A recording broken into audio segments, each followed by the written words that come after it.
3 reasons why Charles Leclerc should leave Ferrari.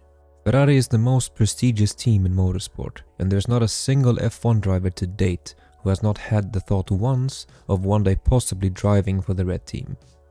There is a saying in Formula 1 that goes, winning a championship in Formula 1 is one thing, but winning it with Ferrari is a whole other story. However, for Charles Leclerc, it might be time to think about leaving Ferrari, and here are 3 reasons why. We know that Ferrari can win races, and we know that Ferrari can build a car, but we also know that the team is not always on point when it comes to stringing wins together and putting up championship fights. Even when they have a great car and great drivers, there is always something that goes wrong within the team. Last year they started off great with a 1-2 in Bahrain, and both Red Bulls DNF'd, with Mercedes looking lost on track with a bad car. They had by far the best qualifying car, and they were even on race pace with Red Bull. Another team would take a start like that and build upon it, but by the end they not only lost the Constructors' title to Red Bull by 200 points, they nearly lost second place to Mercedes, who struggled all season long. The consistency behind making good decisions cost Ferrari in the end, where Red Bull not only took off in race pace, but they started to out-qualify Ferrari as well. The development of the car started to slow down, and it made both drivers start taking more risks in races, which did not end up working. It's safe to say that Ferrari could probably struggle to win consistently, even if they had the RB18 or the RB19, while Red Bull or Mercedes for that part could do more with the F175 than Ferrari could. In the end, Leclerc was battling Perez for second place and lost the title to Verstappen by nearly 150 points. Considering the start they had, it's borderline a criminal offense. When you are under pressure, you need to be able to make good decisions quickly that benefit the team and drivers.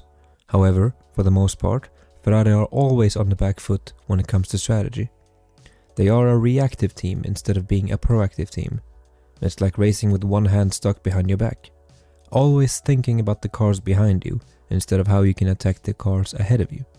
Red Bulls and Mercedes are proactive teams, and considering that the rest of the field is also trying to move up in the standings, I would say that they also are proactive teams. They make decisions in order to get ahead, rather than decisions to make others stay behind and protect themselves, mostly from criticism. It could work if you were the team in first place trying to keep others behind you, but not when you're racing for podiums and wins with an inferior car. How many times have we seen the engineers discuss the strategy with drivers at length, and the drivers dismissing or lecturing the team on what's actually happening in the race?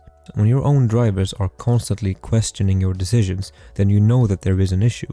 It's been the same since Schumacher was driving for the team.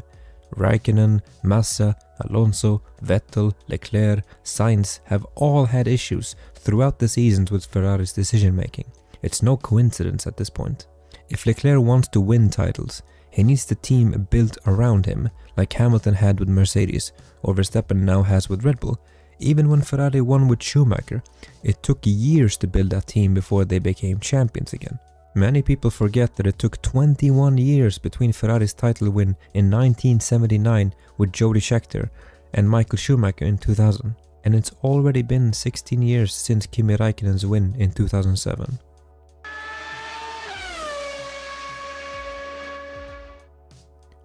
Ferrari is not only a race team, it's a brand, it's an image, and with that comes a lot of stuff that should not have any place in racing.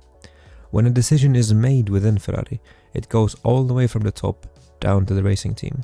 The politics within the team slows everything down. Car development, sponsors, driver management, team management, you name it. On the other hand, what do you think Red Bull Racing's job is in Formula 1? To win races and promote the brand and product. For the most part, they are left alone to do their own thing regardless of what the Red Bull brand is doing. Teams that have too much interference from the quote-unquote outside world tend to struggle, and Ferrari is not the only team struggling from that fact. Renault and Alpine are equally as bad at managing their teams and Formula 1 programs. There have not been a single season in the past 20 years where Renault have been racing that they have not threatened to pull out of the sport because of XYZ reasons. In order for Leclerc to win races and championship, There needs to be 100% commitment from the entire team. Everything needs to be designed with winning in mind. Not only, hey guys, look, we managed to build a great car this year, let's see how far we can go, like they had last year, or in 2017 and 18 with Vettel. There needs to be a plan to build a great car, and plans for how to best use that car week in and week out. Leclerc is a generational talent, like Verstappen and Hamilton, but if he stays at Ferrari in its current condition, then by the time he is done, he's just going to be yet another Ferrari driver. Thank you for watching this video, and if you're interested in more Formula 1 content, make sure to subscribe to the podium and look out for more videos on YouTube. See you next time.